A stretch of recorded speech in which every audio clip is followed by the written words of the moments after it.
Good morning, everybody. Welcome to First Center for Spiritual Living in New York City. I want to welcome everybody, those of you who are on Zoom, welcome. And those of you who are watching us on YouTube and Instagram and Facebook right now, live, you're invited to send us a message, and Jimmy will send you the link to Zoom. The Zoom calls are really wonderful because afterward we have a chance to hear from many of you. Some people tell me it's the best part of the service, so we do encourage you to join us on Zoom.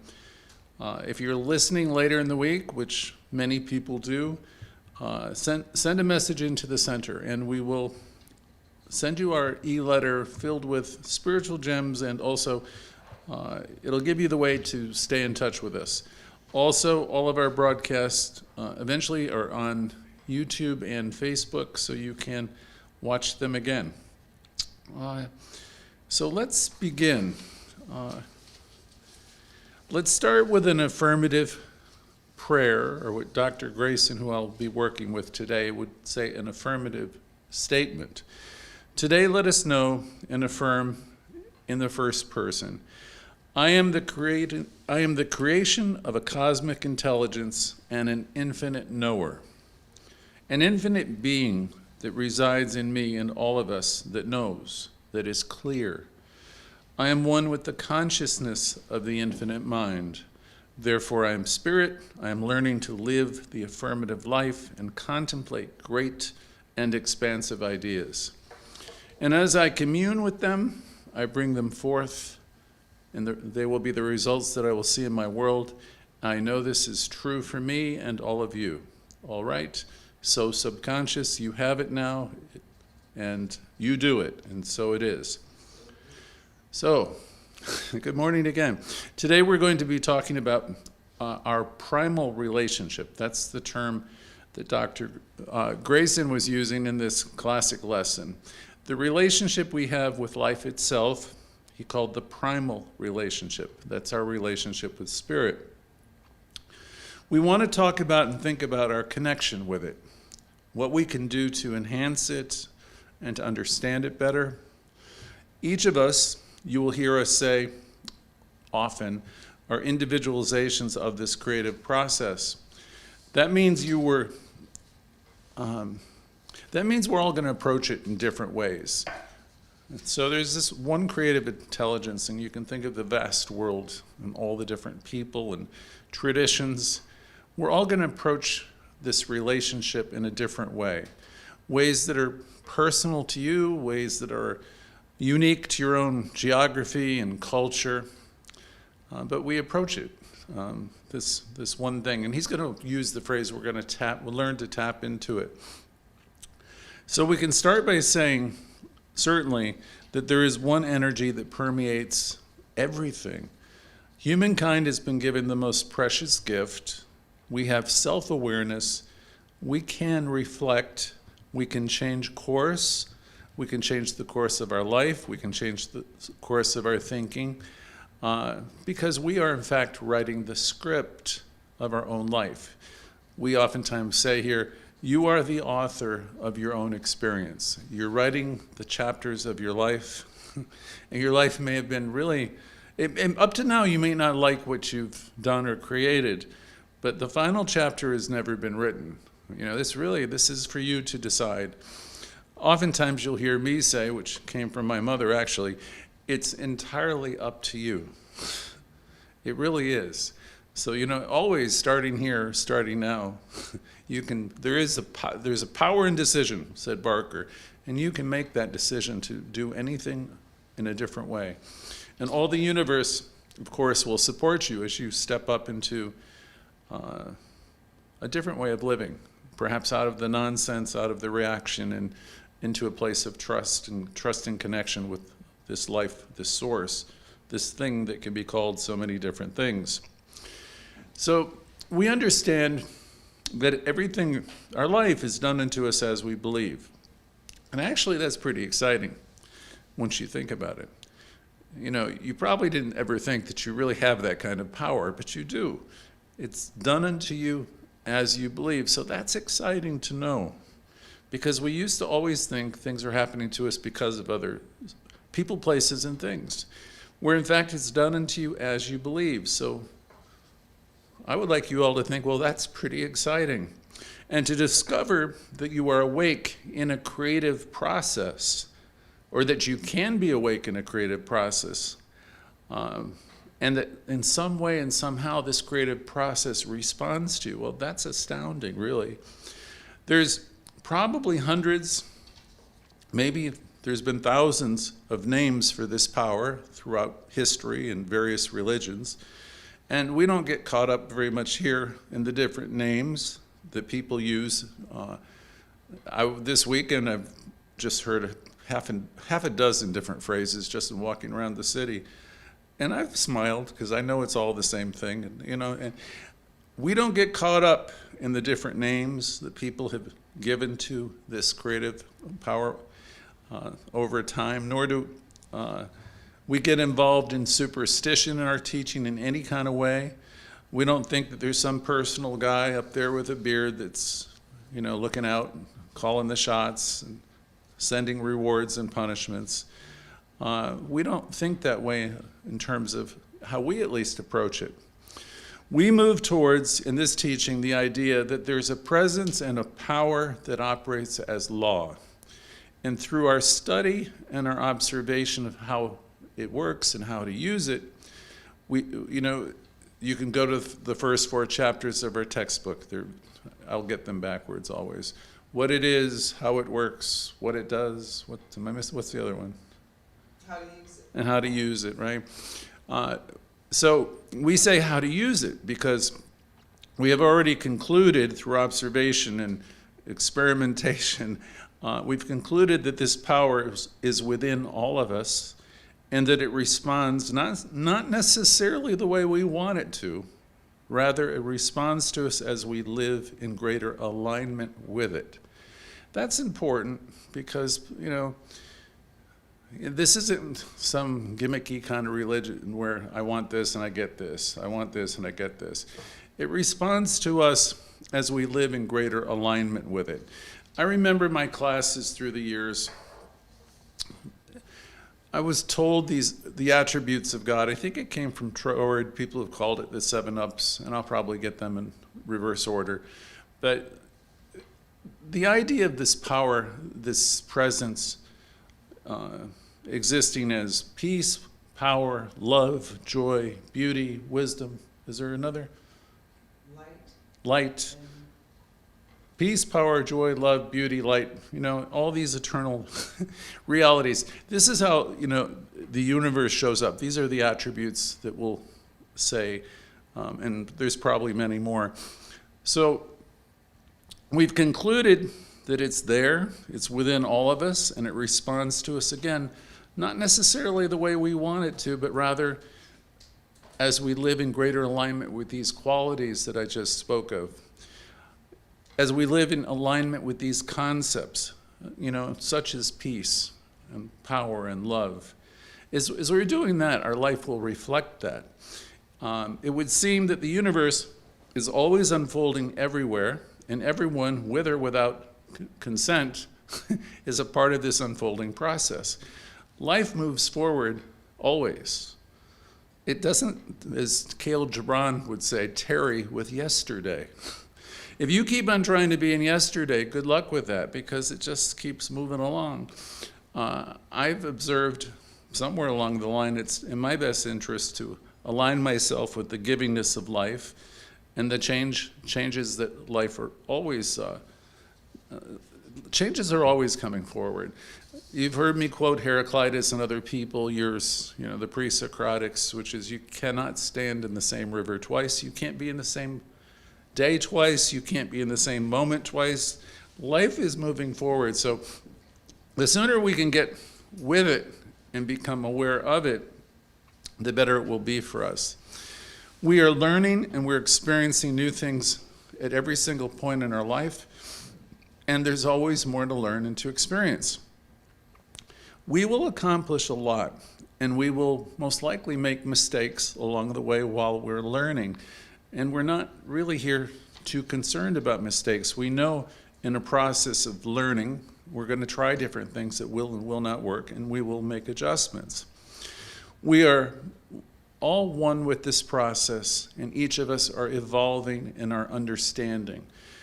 As we look at life and we look at people and we look at the people we encounter, you could just say, oh, this person's not acting too smart.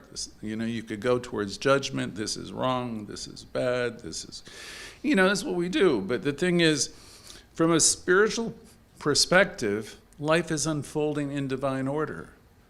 And people are doing what they do. And, I've increasingly grown to understand that it's not my business to be minding other people's business. Just as I have evolved over the past 4 decades or 5 decades or whatever it's been in understanding, I understand that the whole world works that way. The person I was at 25 would do different things than the person I would do at 35, and the person I would do, so there is that which moves within me and everyone else. And once you have that understanding, you're probably going to be more and more inclined to let people go, in the sense they're going to do what they're going to do. And it's not my job to persuade them, cajole them, or try to change them. One of the great admonitions, or whatever you want to say, of Raymond Charles Barker is, don't try to change anybody. Just stop. So I always remember that. And also Louise Hay, when she said, everyone is doing the best that they can with the information, the understanding, and the awareness that they have. So my intention, and most of our intention, I think, is to cooperate with the process of life. See, there's a perfection in it. And, we are individualizations of this divine substance, of spirit, but we are not the totality of it. And so whatever it is in me that animates me and brings me lessons and brings me joy and all of that is in everyone. And I need and I want to trust that.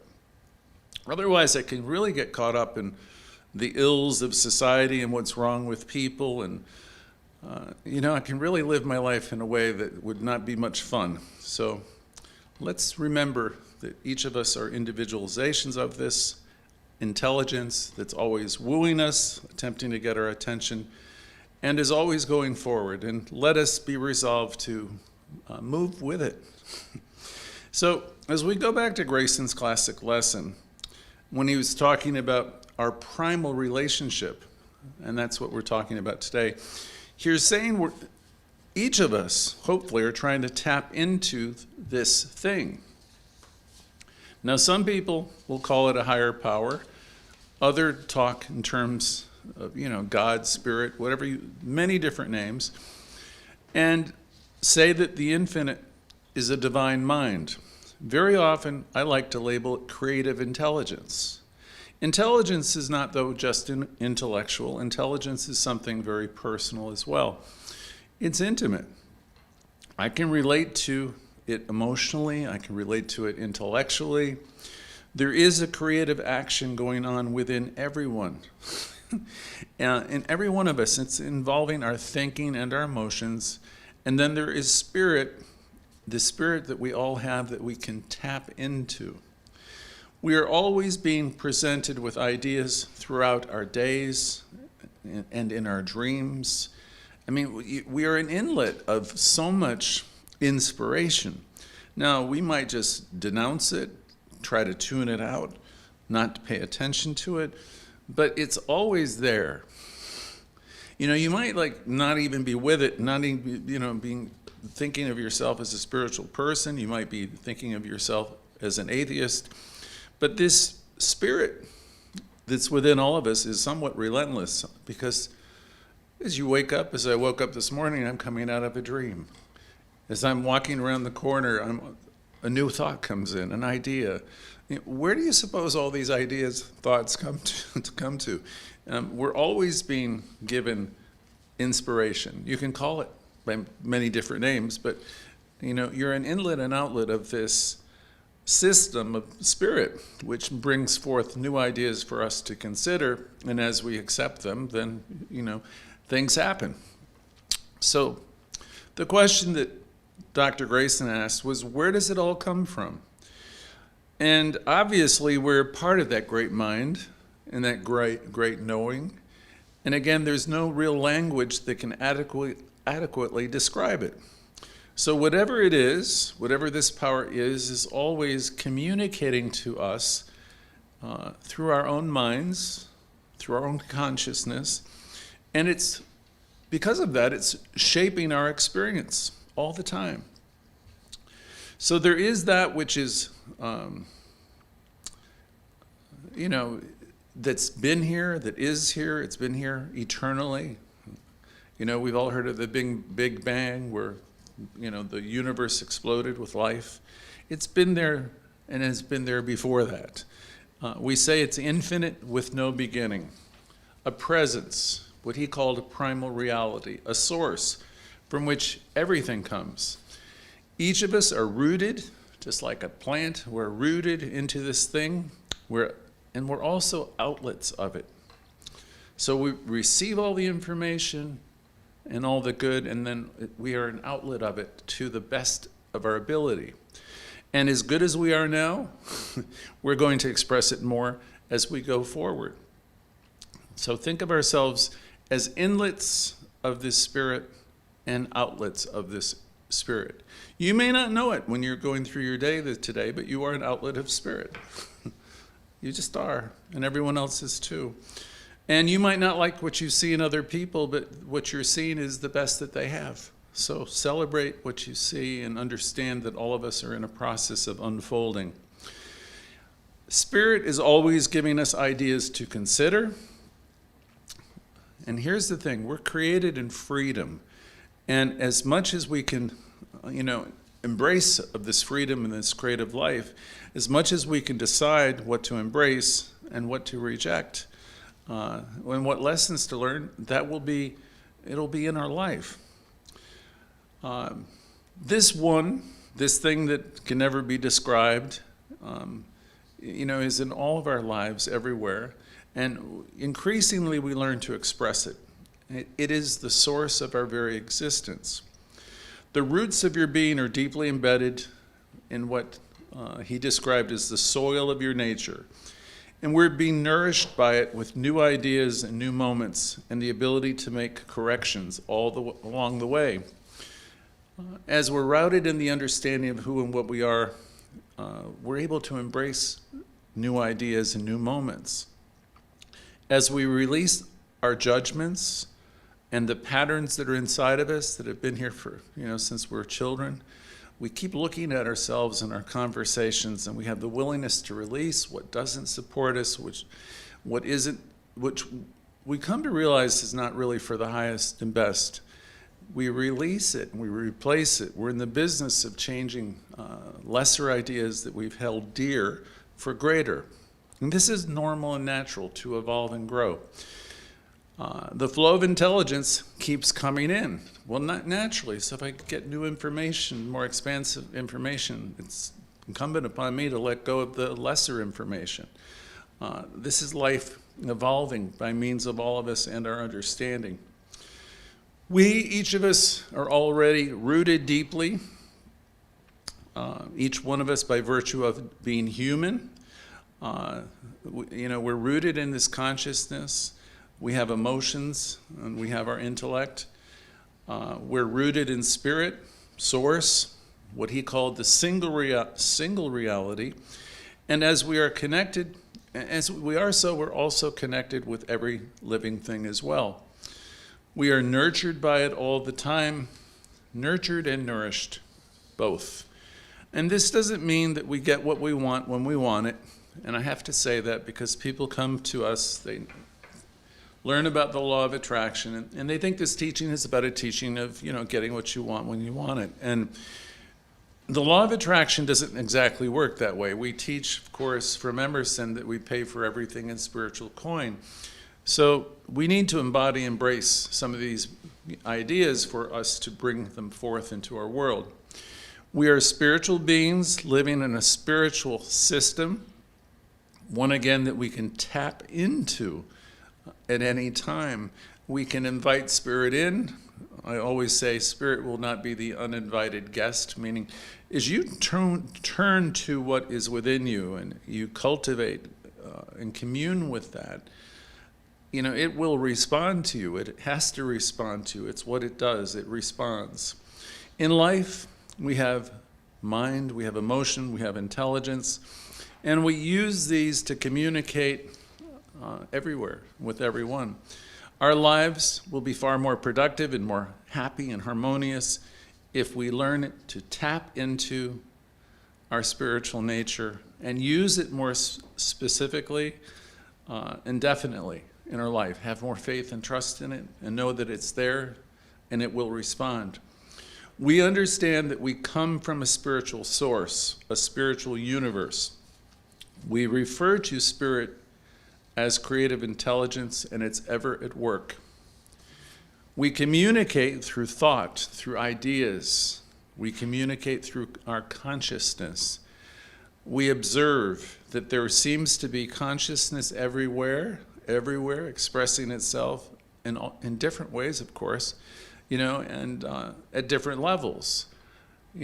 Please don't judge your brothers and sisters for being where they are, because wherever they are, you may not think so, but it's divine, whole, and perfect. And I spent a lot of years talking to people who are talking about other people and where they're at. And what I try to remember is whoever they are, whatever they're doing, this is where they're at, and this is the consciousness that's evolved in them. And I don't want to judge them because I've been in places in consciousness where I would say I wasn't too swift. And I was learning lessons that I needed to learn. All of us, if we look back on our life, can realize that we've grown and we will continue to grow. So we celebrate life, we celebrate people wherever they are, and we have the faith to understand that they are evolving the same way we are. There's a tendency in our limited experience to judge everything. And as you've heard me speak from other weeks, from a distance, you can see the peace, you can see the evolution. You can see that there's an unfathomable intelligence that's always in operation and unfolding.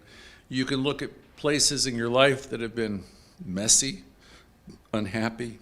You can look at the world where there's problems and trouble, and you can still know that there is God. You can still know that there's divine intelligence in operation.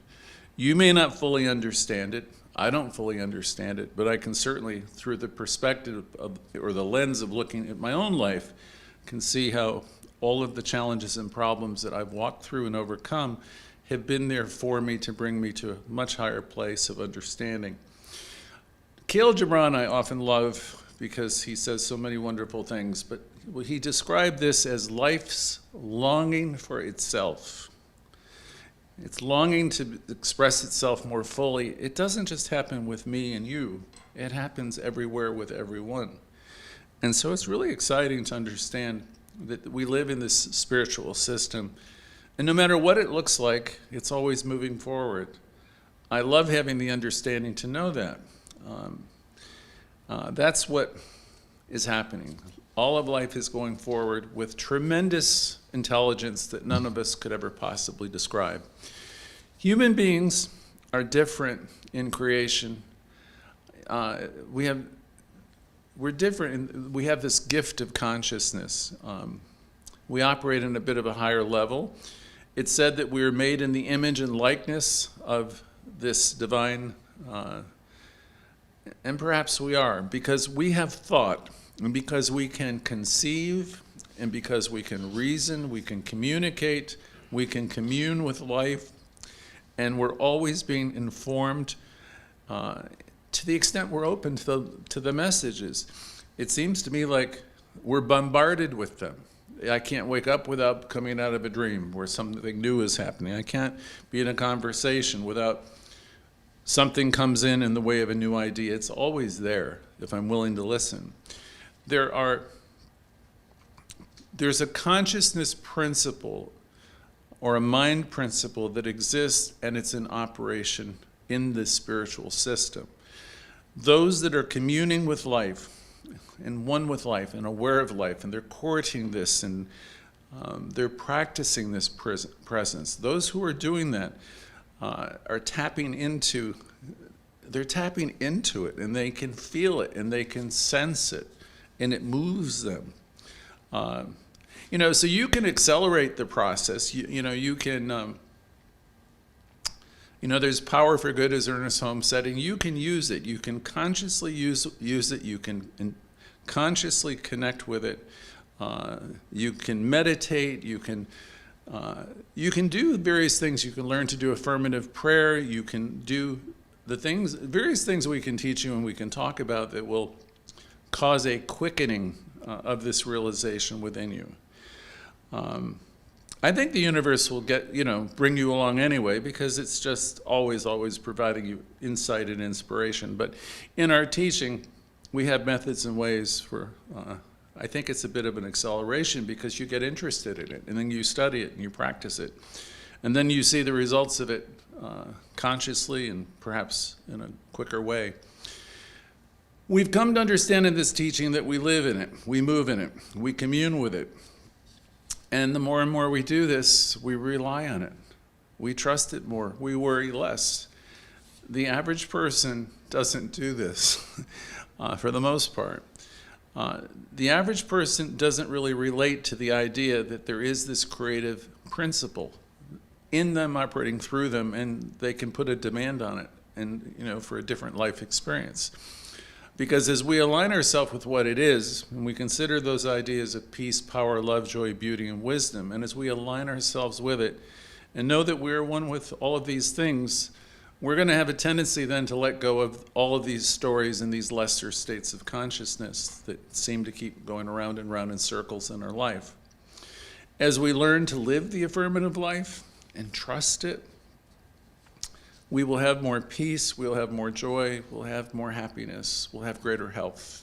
Because as we do this, we're opening up avenues within our very consciousness for us to receive them.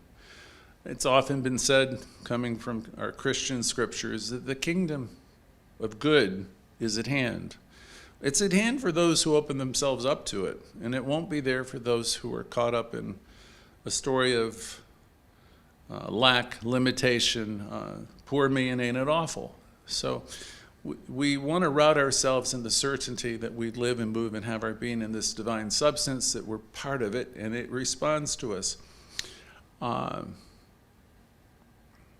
In this talk, Dr. Grayson was referring to, I believe it was Thomas Edison, who said there are many universes out there. And now, this is a lot of years later. My God, there's universes, there's galaxies. It seems to be goes to infinity. We're unable to perceive them all. And Edison also said that there's many universes within, and we're not aware of them either. We haven't yet developed the sensitivity or the capacity at this time. I believe he and Dr. Grayson were suggesting humankind will ever continue to discover more. And when you're dealing with this creative activity, this infinite intelligence, by definition, there will always be more. We're just beginning to explore. There was a time where we thought, all the power was with some guy up in the sky that we had to supplicate to and be afraid of. But that time has long since passed. It's enough for us to now realize that there is this power. It's inherent, it's in all of us, and it's evolving and moving forward by means of each and every one of us. It's sufficient for us to know that this power, this one presence, is operating in every single person. There is this primal source, this primal intelligence that expresses itself through many layers and many levels of nature and of being. As human beings with intelligence, we can think about our relationship to this source. We can tap into it. My dad always said to me, spirit will not be the uninvited guest. So we can invite it in. We can invite the awareness of it in, and we can commune with it.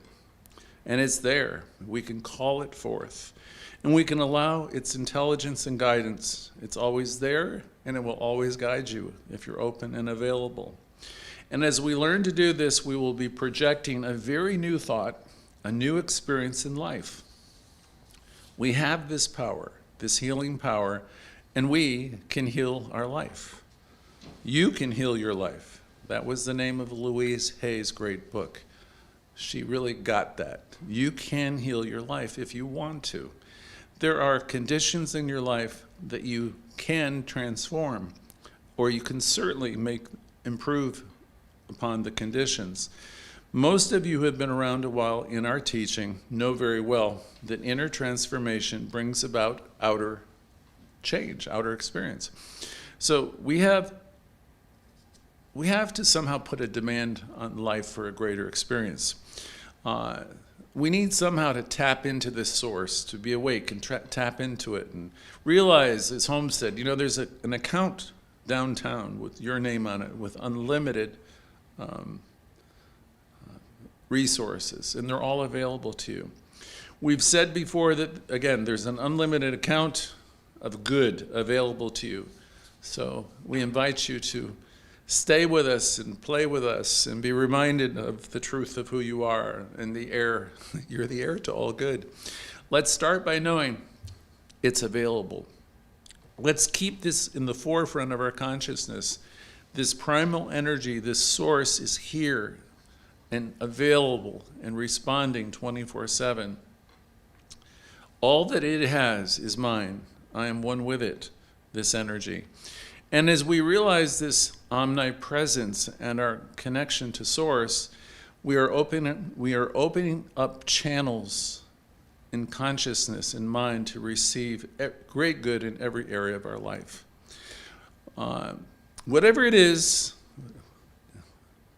it's yours to use and yours to experience. Now, he went on to say, this is Dr. Grayson, that science will discover this through the principles of science. They're always seeming to get closer to what those who are in spirituality know. Artists will discover it in their art. The universe reveals itself to different people in different ways. Each state of consciousness, whoever you are and wherever you are, you're all everywhere tapping into the same thing. Everyone is evolving, and everyone has a different level of receptivity.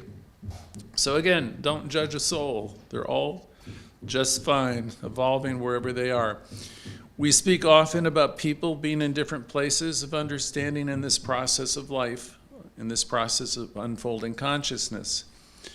For those who gather here every week, every Thursday night for our Louise Hay self-healing class, and every Sunday morning here, or watching us on the extended broadcast and social media, for those of us who gather and listen and understand the importance of the work we're doing, the inner work, where we start with the recognition and the realization that this energy is in all and all the time.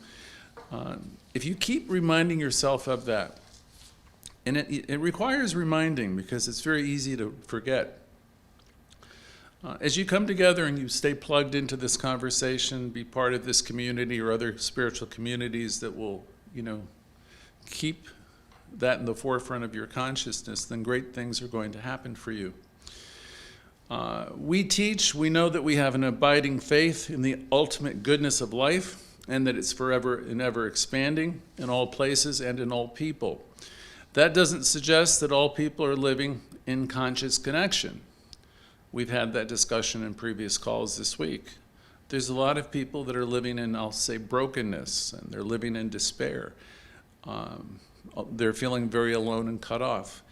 And it saddens us, to see people suffer. And we always, will try to invite them into the conversation that we have and remind everyone of how great they are every single week. We'd love to have people awaken to their true identity. For clarification, and I think I've already said it, everyone is a part of this spiritual system, and everybody's in the perfect place operating at whatever level of consciousness they have and they're at. The one creative intelligence appears through all of us and everywhere simultaneously. Again, according to our own individual receptivity. We are one with life. We know within this oneness that there is wonderful diversity. So we're a very inclusive teaching. We know that there is this tremendous diversity. If you can think of a magnificent garden, it's the only thing I could think of yesterday was putting together. If you can think of the most beautiful garden you've ever seen with thousands of varieties of beautiful flowers and plants, every single color, every scent, all the different sizes, each beautiful and together magnificent. In this beautiful diversity, there's no two plants, flowers alike. So with this beautiful bouquet, no flower or plant, none of us are completely alike. Individuality is the theme of life and the universe itself, and we celebrate this diversity. And we celebrate the individual and every person's contribution to life. We understand that everyone is an individualization of the spirit and sacred, no matter how different they are or how alike. All are sacred. Individualization, or the individual itself, is sacred. And because of the sacredness of the individual, we who practice this teaching respect, appreciate, and accept the differences that exist. The individuality that exists in all people, we really celebrate this individuality, all the differences. This primal intelligence is what is animating all people, regardless of our religion, regardless of our size, our shape, our color, our sex, our orientation, regardless of our age or any other defining characteristic. This primal intelligence is what animates everything and everyone. So we have this, all of us have this primal relationship with this indwelling energy or spirit. When you develop or have come to a place where you have this kind of self-knowledge, and you really in your heart and mind, when you see other people, any kind of people, anyone, you think namaste, you really seen the divinity in everyone. And you really have a consciousness of knowing whoever it is, even for a fleeting second. You're looking at spirit in all things and all people. When you understand this understanding grows and your awareness grows. And you begin to have a sense, of who you are in life. I'm a spiritual being having a spiritual experience, and I'm looking at other individualizations of this God life. As you do this, you're going to more and more understand that you can tap into this universal creative activity anytime and all the time. And you do it more, you practice it more, and naturally your life is going to really improve. And you're going to get answers right away. The more you practice seeing the God or the good, you're going to get the corrections, because you're going to see them, you're going to see where you do it in another way, and you will develop the willingness to let go of old thoughts and old ideas. I've learned myself that I don't always get what I want, but I've also learned that I can trust the process of life that will give me the answers I need. That reminds me of a Rolling Stones. I can't always get what I want, but if I try sometimes, I just might find that I get what I need. You always get what you need, right? So we need to communicate with it, right? We need to commune with it. And then Ernest Holmes has some advice. Ernest Holmes was a bit like Socrates in one way. Ernest Holmes was always suggesting we take some time to understand ourselves and take some time to know what we are repeatedly saying to ourselves. Socrates, of course, famously said, "Know thyself." And you've also heard, "To thine own self be true." We can know the culture of our soul, Ernest Holmes said, and I believe that was his direct statement. He was advocating that we spend time in contemplation and reflection so we could be more mindful of our thinking. Now, I very rudely, every Thursday, ask you this one question. What's it been like being you this week? So I'm kind of like in a less sophisticated way asking you to do what Ernest Holmes was suggesting. Spend some time in contemplation and think about what you've been thinking about. Because that tendency of thought that's spinning inside of me is creating my life experience. It's not idle. It's anything but idle. So Holmes was suggesting that we spend time in contemplation and be more mindful of our thinking, our thoughts, to know ourselves better. You might reflect on whether you are becoming the guardian at the gate of your own consciousness. Because if you keep thinking the same old stuff, especially if it's negative stuff, if you keep letting that cycle and cycle and cycle and do some version of ain't it awful and life is tough and poor me and ain't it awful, my God, that's creating your very life. And so here we are with this brief, beautiful, amazing life, and unknowingly and unwittingly we're creating chaos and misery. So we want to find a way to do what? To stop it, right? So notice, and not to criticize yourself, but just notice if you're doing that or some version of that. Are you learning through this teaching and by staying connected with us, are you learning to stop it? You know, we play with Diana Ross. Are you learning to stop in the name of love? Are you learning to say, okay, here I go again with this negative line of thinking, and interrupt it?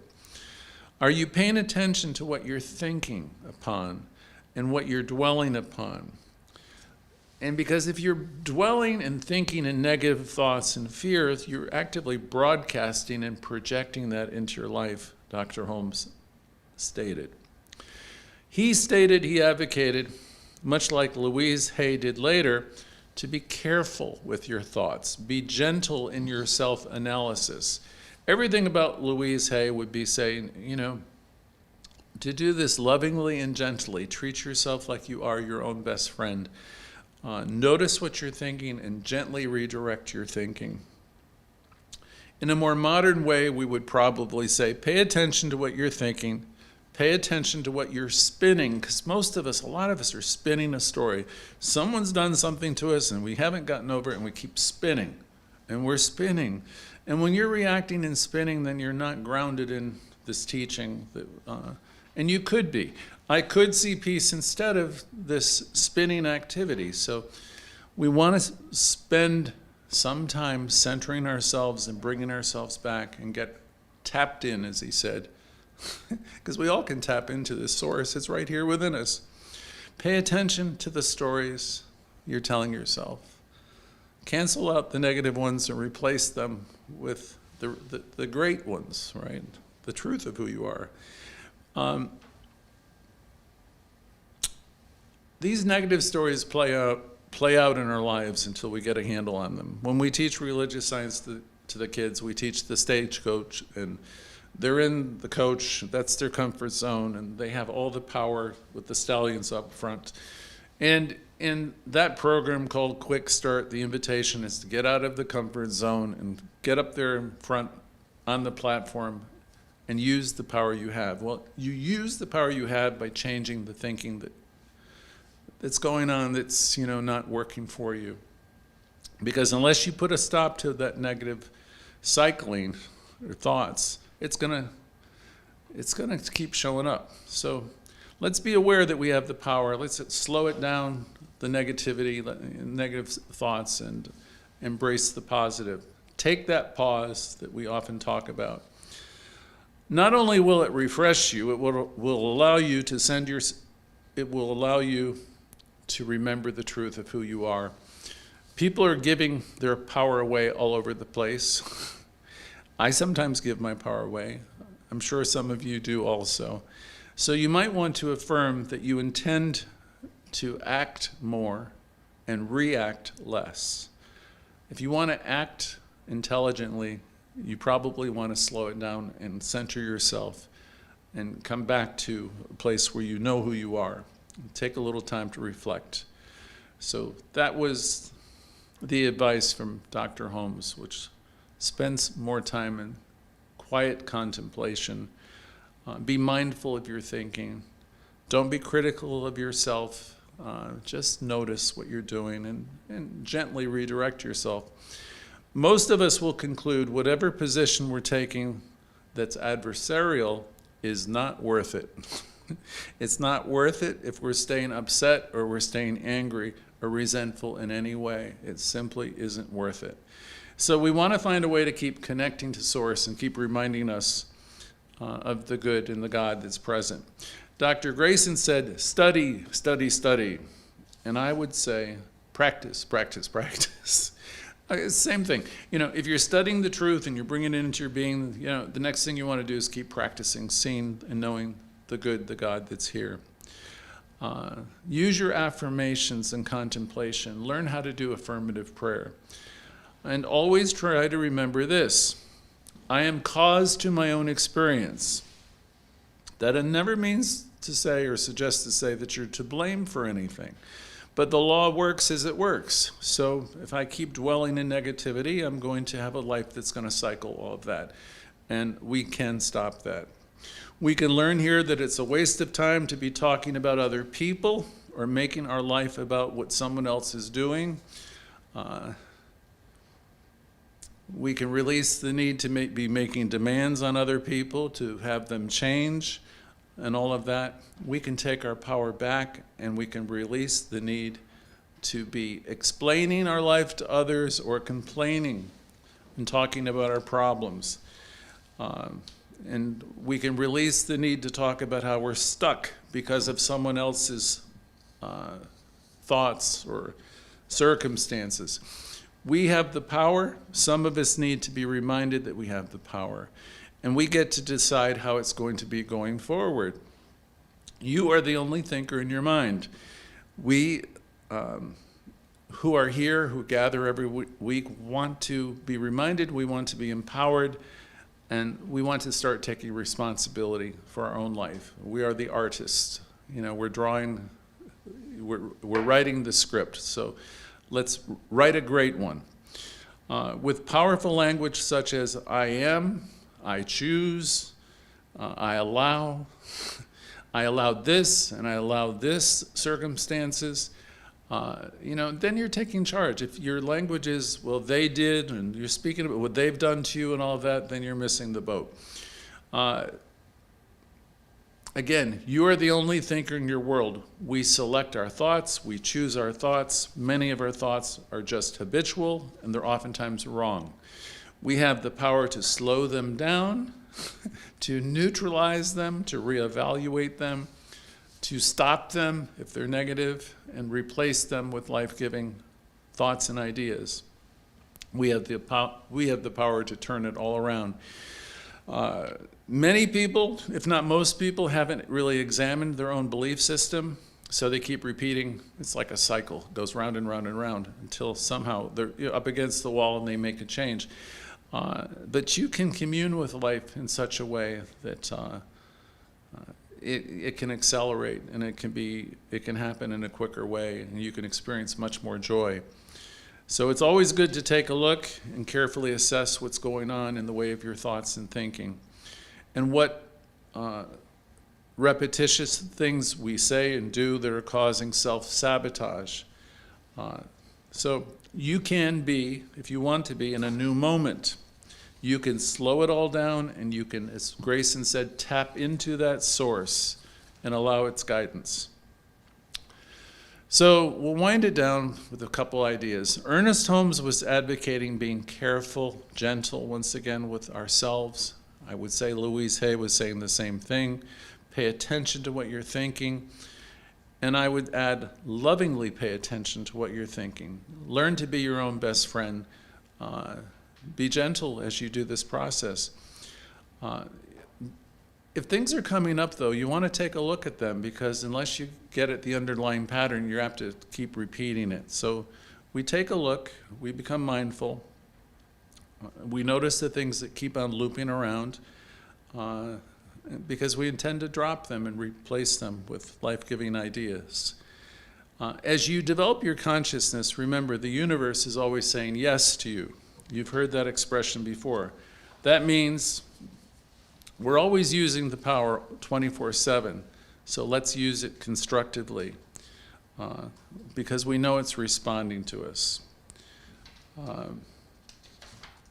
Now, I could go on with this for a long time more, but I think I've basically said what I've wanted to.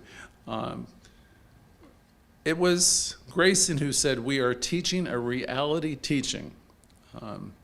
We learn here to develop a positive expectancy. We understand that many of us are going through difficult things at different times, tough things, tough circumstances. We teach that we are in a spiritual universe expressing ourselves as beings in a spiritual universe. The love of the universe is the givingness of the universe to everyone. It is this givingness that has projected us into the universe and expresses as us. The universe itself operates by means of each and every one of us. And by the way, we're here to care for ourselves and others. And as we evolve and as we grow, we become the great love principle in action. We are ever evolving, we are ever growing. We reflect our daily activities, we reflect on them, and we allow guidance as we make the changes. We are open to change. I think I'll stop here because I have run out of time and I want to hear what everyone has to say about this primal relationship that we all have, and we'll see you in one moment at the other side of the break. Thank you.